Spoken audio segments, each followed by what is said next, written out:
அன்புள்ள ஆண்டவரே, மீண்டும் உம்முடைய பலத்த கிருபை இந்த வாரத்தின் முதலாவது நாளின் காலை பொழுதை காண்பதற்கு எங்களுக்கு நீர் கிருபை கொடுத்த தயவிற்காக உம்மை ஸ்தோத்தரிக்கிறோம். இந்த நாளின் வெளிச்சத்திலே நாங்கள் உம்மோடு ஒப்புரவாகி நீதியின் சூரியனாகி உம்முடைய நாமத்திற்கு நாங்கள் சாட்சியாக வாழ இந்த நாளை நாங்கள் அர்ப்பணம் செய்கிறோம். ஆவியானவர் எங்களோடு இருந்து எங்களுக்கு வேண்டிய சகல ஆசீர்வாதங்களையும் என் தேவன் கட்டளையிடும். மீட்பர் இயேசு கிறிஸ்துவின் நாமத்தில் ஜெபிக்கிறேன் நல்ல பிதாவே, ஆமென். அன்பு பிள்ளைகளே, கர்த்தருடைய வார்த்தைகளை கேட்பதற்கு தேவ சமூகத்தில் வந்திருக்கிற உங்கள் அனைவருக்கும் இந்த ஞாயிற்றுக்கிழமையின் காலையின் வாழ்த்துக்களை தெரிவித்துக் கொள்கிறேன். கர்த்தர் நம்மோடு இருப்பாராக. இந்த நாளின் ஆசீர்வாதத்தை பெற்றுக்கொள்ளும்படி சங்கீதக்காரர் பாடின 119வது சங்கீதத்திலிருந்து சில வசனங்களின் சத்தியங்களை நாம் தியானிக்கப் போகிறோம். ஆண்டவர் சொல்லுகிறார், உன்னை நான் எழுப்புவேன். என்னால் எழுப்பப்பட்ட நீங்கள் எப்படி என்னோடு சகவாசம் வைத்திருக்க வேண்டும் என்று சொல்லுகிறார். 119வது சங்கீதம் 145வது வசனம் இப்படி சொல்லுகிறது, முழு இருதயத்தோடு கூப்பிட்டேன், கர்த்தாவே என் ஜெபத்தை கேளும், உம்முடைய பிரமாணங்களை கைக்கொள்ளுவேன். முழு இருதயத்தோடு உம்மை கூப்பிட்டேன். இந்த காலை வேளையில் எழுப்பப்பட்ட நாங்கள் முழு இருதயத்தோடு உம்மை நோக்கி கூப்பிடுகிற ஒரு அனுபவத்தை பெற்றிருக்கிறோம். எங்கள் ஜெபத்தை நீர் கேளும், உம்முடைய பிரமாணங்களை நாங்கள் கைக்கொள்ளுவோம் என்று சொல்லுகிறார். உம்மை நோக்கி கூப்பிட்டேன், என்னை இரட்சியும், அப்பொழுது நான் உம்முடைய சாட்சிகளை காத்து கொள்ளுவேன் என்று 146வது வசனம் சொல்லுகிறது. உம்மை நோக்கி கூப்பிட்டேன், ஆண்டவரே என்னை இரட்சியும், அப்பொழுது நான் உமது வாக்கை சாட்சிகளை காத்து கொள்ளுவேன் என்று சொல்லுகிறார். அதிகாலையில் நான் எழுந்து சத்தமிட்டு உம்முடைய வசனத்துக்கு காத்திருக்கிறேன். அதிகாலையில் நான் சத்தமிட்டு உம்முடைய வசனத்துக்கு காத்திருக்கிறேன். 147வது வசனம் சொல்லுகிறது. அதே சங்கீத புஸ்தகம் 5வது அதிகாரம் 3வது வசனத்தில் சொல்லுகிறது, கர்த்தாவே என் சத்தத்தை கேட்டருளும், நான் காலையில் எழுந்து ஆயத்தமாகி உமக்கு காத்திருக்கிறேன் என்று சொல்லுகிறார். எனக்கு பிரியமான தேவ பிள்ளைகளே, தேவ சமூகத்தில் தேவனை நோக்கி காத்திருக்கிற அனுபவம் நமக்கு எப்படியெல்லாம் வருகிறது? அவர் சொல்லுகிறார், அதிகாலையில் நான் தேவ வசனத்தை தியானிப்பதற்கு எப்படி வருகிறேன்? உமது வசனத்தை தியானிக்கும்படி குறித்த ஜாமங்களுக்கு முன்னே என் கண்கள் விழித்து கொள்ளும். 148வது வசனம் சொல்லுகிறது, குறித்த ஜாமங்களுக்கு முன்னே உம்முடைய வசனத்தை தியானிப்பதற்கு என் கண்கள் விழித்து கொள்ளும். தானாகவே நான் நித்திலிருந்து எழுப்பப்படுவேன். ஏனென்றால் உம்முடைய வசனத்தின் மீது இருக்கக்கூடிய தாக்கம், கர்த்தருடைய வார்த்தைகளை கேட்கப் போகிறோம் என்கின்ற மன சந்தோஷம். அன்பு பிள்ளைகளே, இன்றைக்கு அந்த சந்தோஷத்தோடு உம்முடைய சமூகத்தில் வந்திருக்கிறோம். எங்களை ஏற்று பலப்படுத்தும். ஆவியானவர் தம்முடைய பலத்த கிருபைக்குள்ளாய் எங்களை காத்து வழி நடத்துகிறீர். தீவினையை பின்பற்றுகிறவர்கள் சமீபிக்கிறார்கள். அவர்கள் உம்முடைய வேதத்துக்கு தூரமாய் இருக்கிறார்கள். இந்த லோகத்தில் தீமையை செய்கிற பிள்ளைகள் அதிகமாய் காணப்படுவதை நாம் பார்க்கிறோம். ஆனாலும் அப்படிப்பட்ட பிள்ளைகள் உம்முடைய வேதத்திற்கு தூரமாய், உம்முடைய ரட்சிப்பிற்கு, உம்முடைய நியாய தீர்ப்புக்கு தூரமாய் இருக்கிறார்கள். இதை குறித்து சங்கீதக்காரர் சொல்லும்போது 119வது சங்கீதம் 155வது வசனம் சொல்லுகிறது, ரட்சிப்பு துன்மார்க்கருக்கு தூரமாய் இருக்கிறது, அவர்கள் உமது பிரமாணங்களை தேடார்கள் என்று சொல்லுகிறார். அன்பு பிள்ளைகளே, இன்றைக்கு நம்முடைய வாழ்க்கையில் துன்மார்க்கர்கள் இந்த பூமியில் எங்கும் நிரம்பி இருப்பதை நாம் பார்க்கிறோம். அவர்கள் யார் என்றால், உம்முடைய வசனத்தை காத்து கொள்ளாத துரோகிகள். அவர்களை நான் பார்க்கும்போது எனக்கு அருவருப்பாய் இருக்கிறது என்று 119வது சங்கீதம் 158வது வசனம் சொல்லுகிறது. அன்பு பிள்ளைகளே, சற்று யோசித்து பார்ப்போம். நம்முடைய காலத்தின் நியமங்கள் தேவ சமூகத்தில் எப்படியெல்லாம் நம்மை பலப்படுத்துகிற ஒரு அனுபவத்தை நமக்கு காண்பிக்கிறது. 18வது சங்கீதத்தை நாம் வாசிப்போம் என்றால், அங்கு 21வது வசனம் இப்படி சொல்லுகிறது: கர்த்தருடைய வழிகளை காத்து கொண்டு வந்தேன், நான் என் தேவனுக்கு துரோகம் பண்ணினது இல்லை.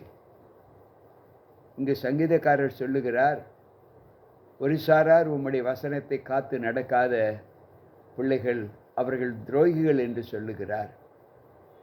ஒரு சாரார் கர்த்தருடைய வழிகளை கை கொண்டு நடக்கிறோம், நாங்கள் எங்கள் தேவனுக்கு துரோகம் செய்ததில்லை என்று சொல்லுகிறார்கள். அன்பு பிள்ளைகளே, இந்த லோகத்தில் 2 விதமான ஜனங்கள் இருப்பதை நாம் பார்க்கிறோம். ஒன்று தேவனுடைய ஜனங்கள், இன்னொன்று தேவனை ஏற்றுக்கொள்ளாத ஜனங்கள். இதில் ஏற்றுக்கொள்ளாத ஜனங்கள் எப்படி இருக்கப் போகிறார்கள், ஏற்றுக்கொள்ளுகிற ஜனங்கள் எப்படி இருக்கப் போகிறார்கள் என்பதை வேதம் நமக்கு தெளிவுபட சொல்லி இருக்கிறது. ஒருவேளை கர்த்தருடைய சமூகத்தில் நாம் காலையில் எழுந்து தேவனுடைய வார்த்தைகளை கேட்பதற்கு நம்ம எவ்வளவு உந்துதல் கொடுக்கிறோமோ, அந்த உந்துதலிலே நாம் மிகுந்த இரக்கம் பெறுவோம் என்று ஆண்டவர் சொல்லுகிறார். உம்முடைய வேதத்தை நேசிக்கிறவர்களுக்கு மிகுந்த சமாதானம் உண்டு, அவர்களுக்கு இடரல் இல்லை என்று 119வது சங்கீதம் 165வது வசனம் சொல்லுகிறது. அன்பு பிள்ளைகளே, இன்றைக்கு நம்முடைய வாழ்க்கையில் நாம் யோசித்து பார்க்கக்கூடிய அனுபவங்கள் எப்படிப்பட்டது? நீதிமொழிகளின் புஸ்தகம் 3வது அதிகாரம் 2வது வசனத்தை வாசிப்போம் என்றால், அங்கு ஆண்டவர் சொல்லுகிறார்: என் மகனே, என் போதகத்தை மறவாதே, உன் இருதயம் என் கட்டளைகளை காக்க கடவது. அவைகள் உனக்கு நீடித்த நாட்களையும் தீர்க்க ஆயுசையும் பெருக பண்ணும் என்று சொல்லுகிறார். அன்பு பிள்ளைகளே, கர்த்தருடைய வார்த்தைகள் நமக்கு இப்படி சொல்லுகிறது: உம்முடைய வேதத்தை நேசிக்கிறவர்களுக்கு மிகுந்த சமாதானம் உண்டு, அவர்கள் ஒரு நாளும் இடறி விழக மாட்டார்கள் என்று ஆண்டவர் சொல்லுகிறார். அன்பு பிள்ளைகளே, இங்கு ஆண்டவர் சொல்லுகிற வார்த்தை, நாம் தேவனுடைய வேதத்தை நேசிக்கிற ஒரு அனுபவத்தை நாம் பெறும்போது நமக்கு கொடுக்கப்பட்ட கால நியமங்கள் நம்ம எந்த அளவு தேவனுடைய சமூகத்தில் நம்மை பலப்படுத்துகிறது என்பதை நாம் சற்று யோசித்து பார்க்க வேண்டும். என் நெருக்கத்திலே நான் கர்த்தரை நோக்கி கூப்பிட்டேன், அவர் எனக்கு செவி கொடுத்தார். கர்த்தாவே, பொய் பேசுகிற உதடுகளுக்கும் கபட நாவுக்கும் என் ஆத்துமாவை தப்புவியும் என்று சொல்லுகிறார். நான் என் நெருக்கத்திலே, எனக்கு வந்த ஆபத்திலே நான் கர்த்தரை நோக்கி கூப்பிட்டேன். அவர் என்னை எல்லா இக்கட்டுகளுக்கும் என்னை நீங்களாக்கி என்னை விடுவித்தார், எனக்கு செவி கொடுத்தார். பொய் உதடுகளையும் கபட நாவையும் என் ஆத்துமா வெறுக்கிறது என்று அங்கு சொல்லுகிறார். இவைகள் என்னை ஆண்டு கொள்ள ஒட்டாதிரும் என்று தாவீது வேண்டுகிறார். கேட்டுக்கொண்டிருக்கிற அன்பான தேவ பிள்ளைகளே, இந்த காலை வேளையில் நாம் கர்த்தருடைய வார்த்தைகளை ஏற்று நடக்கிற ஒரு அனுபவத்தை எப்படியெல்லாம் பார்க்கிறோம் யோசித்து பார்ப்போம். நம்மை நித்திரையின்றி கண்விழிக்க செய்த தேவன், நம்மை இந்த நாளின் வெளிச்சத்தில் அழைத்து வந்த தேவன், நம்மோடு எப்படி தாபரிக்க வேண்டும் என்று விரும்புகிறார். அவருடைய விருப்பத்திற்கேற்ற வாழ்க்கையை நாம் வாழ்ந்து காண்பித்து இந்த நாளின் ஜீவிதம் நமக்கு மிகுந்த ஆனந்த சந்தோஷத்தை கொடுக்கக்கூடியதாய் காணப்பட வேண்டுமென்றால் வேதம் சொல்லுகிறது, உம்முடைய வசனத்தை காத்து நடக்கிற பிள்ளையாக எங்களை உம்முடைய கரத்தில் ஒப்புக் கொடுக்கிறோம்.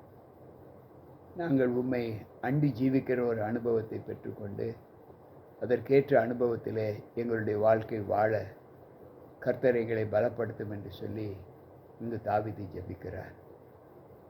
எப்பொழுதும் கர்த்தரோடு இருந்து கர்த்தரை சந்திப்பதில் ஆர்வம் கொண்ட பிள்ளைகளாய் நம்மை உருவாக்கி கொள்ள வேண்டும். அவரோடு பேசுகிற அனுபவம் நமக்கு இருக்க வேண்டும். அவர் நம்மோடு ஒப்புரவாகக்கூடிய அனுபவத்தை நாம் சந்தர்ப்பத்தை உருவாக்கி கொடுக்க வேண்டும்.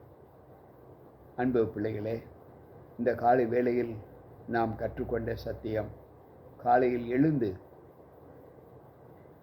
உம்மை நோக்கி நான் உம்முடைய சப்தத்திற்கு செவி கொடுக்க வந்திருக்கிறேன், காத்திருக்கிறேன். கர்த்தாவே, காலையில் என் சப்தத்தை கேட்டருளும்.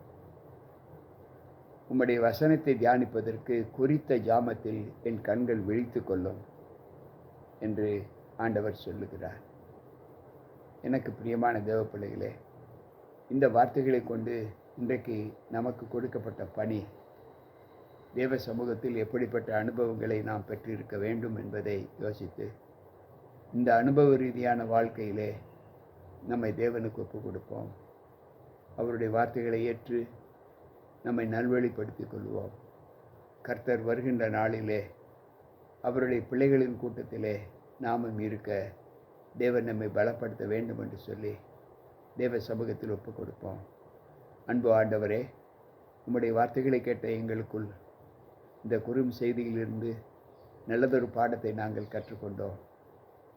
உம்மை தியானிப்பதற்கு, உம்முடைய வசனத்தை கேட்பதற்கு, காலையில் அதிகாலையில் எழுந்து தியானிப்பதற்கு எங்களை உம்முடைய கரத்தில் ஒப்புக் கொடுக்கிறோம். உம்முடைய வசனத்தை காத்து நடக்கிற பிள்ளைகளுக்கு ஒரு நாளும் இடரல் இல்லை, அவர்களுக்கு சமாதானம்தான் என்று சொன்னீரே. அந்த சமாதானமும் இடரற்ற வாழ்க்கையும் நாங்கள் வாழ்ந்து காண்பிக்க எப்பொழுதும் உம்மை தேடுகிற அனுபவத்தோடு எங்களை உருவாக்கும். எங்களுக்குள் இருக்க மாமிச பலவீனங்கள் எல்லாவற்றையும் அப்புறப்படுத்தி நாங்கள் உம்மோடு தொடர்ந்து ஜீவிக்க எங்களை ஒப்புக் கொடுக்கிறோம். ஏற்றுக்கொள்ளும், பலப்படுத்தும். மீட்பர் இயேசு கிறிஸ்துவின் நாமத்தில் ஜெபிக்கிறேன் நல்ல பிதாவே, ஆமென். அன்பு பிள்ளைகளே, கேட்ட சத்திய வார்த்தைகள் இந்த நாளின் பலத்தை உங்களுக்கு கொடுக்கக்கூடியதாக இருக்கும் என்று நான் கர்த்தருக்குள் நம்புகிறேன். மீண்டும் நாளை சந்திப்போம். உங்கள் போதகர் ஜி.கே. ராபர்ட். கர்த்தர் நம்மோடு இருப்பாராக. ஆமென்.